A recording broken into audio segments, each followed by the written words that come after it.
جیسے کوئی کسی کے سینے میں خنجر اتار دے، اتنی تکلیف۔ اس میں پتہ نہیں میرا رول ہے یا ایک مجموعی وہ ہے کہ شادی کے بعد جو بہن بھائیوں میں ہمارا جو پرانا رشتہ تھا وہ قائم نہیں رہ سکا۔ اس کی بیشتر وجوہات ہو سکتی ہیں، میری بھی غلطیاں ہوں گی، لیکن شاید یہ قدرت کا قانون ہے کہ جب آپ اپنی فیملی جب آپ کی بن جاتی ہے، ایک آپ کا یونٹ بن جاتا ہے، ایک آپ کے اپنی سے آپ ایک گھر ہے، وہ آپ کا اپنا گھر ہو جاتا ہے، وہ گھر اب اس طرح کا نہیں رہتا، تو میں بہت مس کرتی ہوں وہ ٹائم جب ہم بہن بھائی سارے ڈھیر سارے ہم اکٹھے رہتے تھے، لڑتے جھگڑتے اور آپ کہہ لیں انجوائے کرتے۔ وہ دوری آ جاتی ہے بائی دا ٹائم۔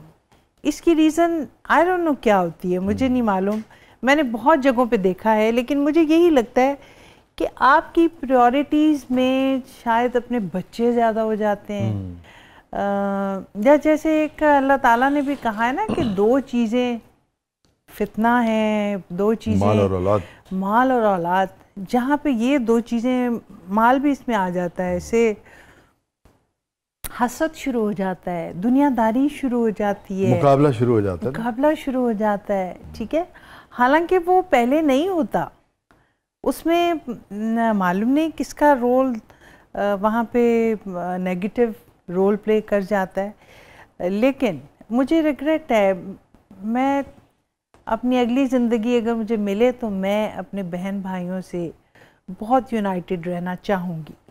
مجھے احمد مشتاق یاد آ گیا ہے نا، وہی شعر، ایک زمانہ تھا کہ سب ایک جگہ رہتے تھے، اب مگر کوئی کہیں رہتا ہے، بالکل ایسا ہے۔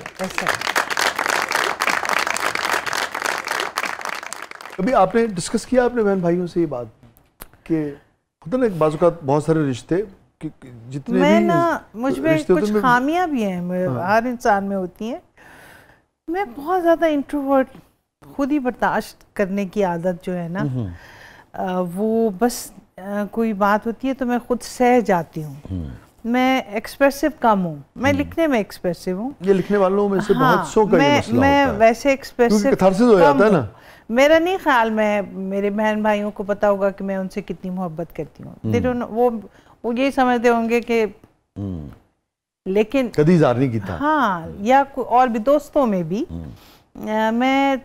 میری اس خامی کی وجہ سے میرے بہت اچھے دوست بھی مجھ سے دور ہو گئے، کہ جیسے ہوتا نا میں انیشیٹو لیتے ہی رہ جاتی ہوں، ان سے رابطہ کرنے میں میں بھول جاتی ہوں، مجھے دیر ہو جاتی ہے، وہ منیر نیازی والی بھی بات ہے، ہمیشہ دیر کر دیتا ہوں، ہمیشہ دیر، لیکن پھر بھی میں دوستی میں جو چند دوست ہیں اس میں نے خود کو منا کے، میں نے اپنی انا جو تھی نا، میں نے کہا نہیں، میں نہیں چاہتی کہ میں اس کو لوز کروں، اس دوستی کو، تو اس کے لیے میں بھی اس سائڈ سے مجھے وہ گرم جوشی، اس سائڈ سے مجھے ملنے کی آپ کہہ لیجئے انیشیٹو نہ بھی نظر آیا، تو میں نے چاہے میں 5 سال گزر گئے، میں نے کہا نہیں، یہ ٹرو فرینڈشپ ہے، اس کو ہم نے ختم نہیں کرنا، اور اس کے لیے میں نے انیشیٹو لیا بھی۔ رشتوں کی سب سے بڑی جو قاتل ہوتی ہے نا،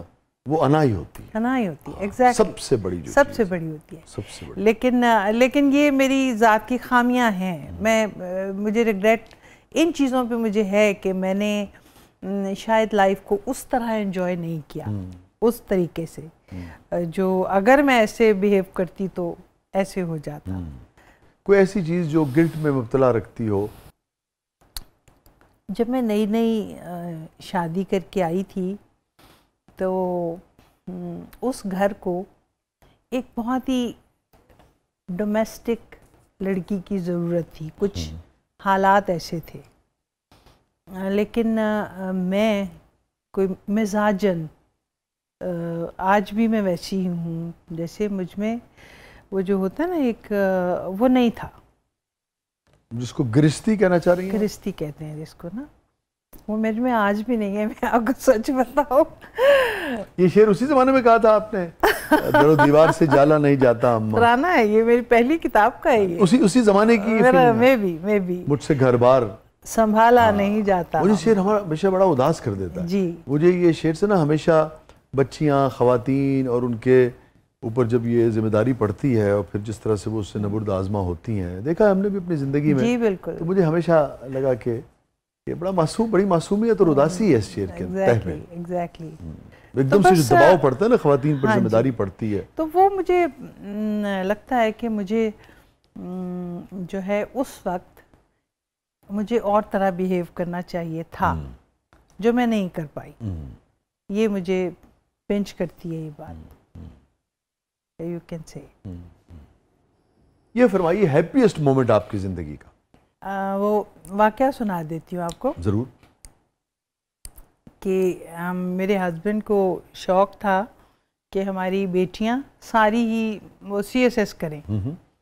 تو بہرحال یہ جو جس کا میں نے ابھی ذکر کیا اینا، ون فائن ڈے، وہ بس سمجھ لیں کہ وہ کوئی سال 6 مہینے ایک کمرے میں یوں اخباریں اور کاغذ اور رسالے اور کتابیں اور ان کے اندر بیٹھی ہوتی تھی اور یوں چاروں طرف کاغذ ہی کاغذ ہوتی تھی. تو اب ہمیں کوئی ایسا نہیں تھا کہ کر جائے گی یہ کیا. تو دا ڈے رزلٹ آیا، صبح کا وقت تھا اور میں سو کے اٹھی. فرسٹ اٹیمپٹ تھی؟ ہاں فرسٹ اٹیمپٹ. میں سو کے اٹھی تھی تو میرے دیور کا فون آیا تو کہتا ہے کہ پرجائی جی کہتے ہیں وہ مجھے نا، پرجائی جی مبارک ہوئے. کیا ہوا کی ہوا؟ تو کہتے کہ او کڑی افسر بن گئی ہے.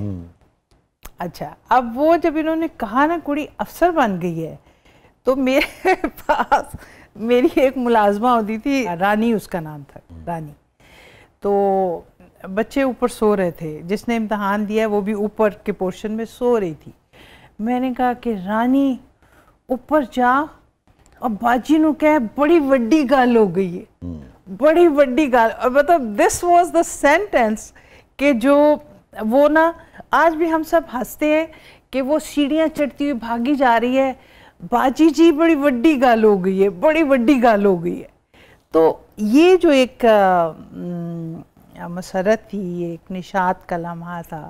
سب سے تلخ ترین یاد آپ کی زندگی؟ میرا خیال ہے والدہ کی ڈیتھ. ان کی ڈیتھ ایک ایسا ہے کہ جو سب سے بڑا غم ابھی تک اگر میں کہوں کہ میں نے کیا برداشت کیا، میں نے کیا دیکھا، اور ان کو کھو دینا، ان کا نظر نہ آنا.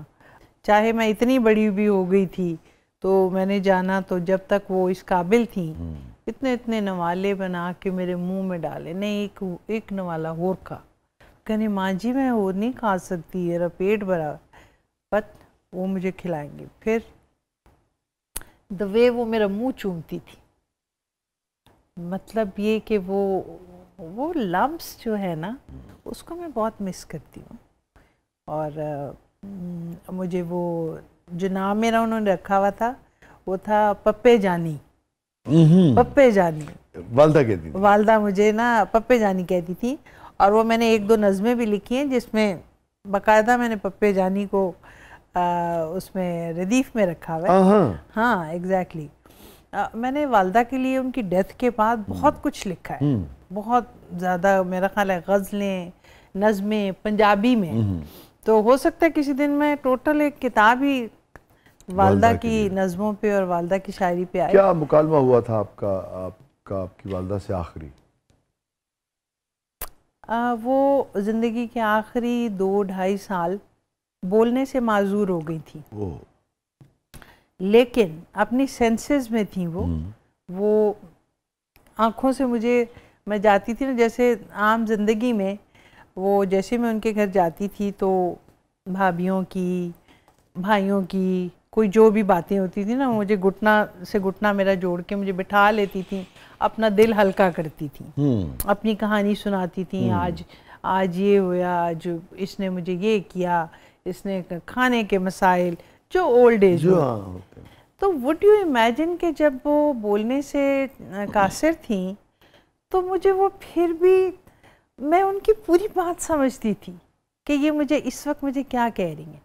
آنکھوں سے جو بھی زبان وہ بولتی تھیں شروع میں تو وہ ایک عربی ٹائپ کی زبان تھی جو بولنے لگی تھیں, اس کے بعد اس میں چینجز آئیں, لیکن وہ جو بھی مجھے کہا کرتی تھی نا مجھے سمجھ آ جاتی تھی کہ مجھے یہ بات کیا لگتا ہے آپ کو آخری بات کیا کی انہوں نے جو آپ سمجھیں؟ مجھے یہی کہتی تھیں کہ زیادہ رویا نہ کری, میرے پیچھوں روئی نہ. یہ مجھے اپنی زندگی میں کہتے میں نے پتہ ہے تو بہت رونا ہے, تو رونا نہیں ہے گا, رویا نہ کری, یہ مجھے کہا کرتی تھی. لیکن ظاہر ہے جیسے کوئی کسی کے سینے میں خنجر اتار دے اتنی تکلیف. اللہ تعالیٰ انہیں غریق رحمت فرمائے, آپ کو صبر جمیل عطا فرمائے.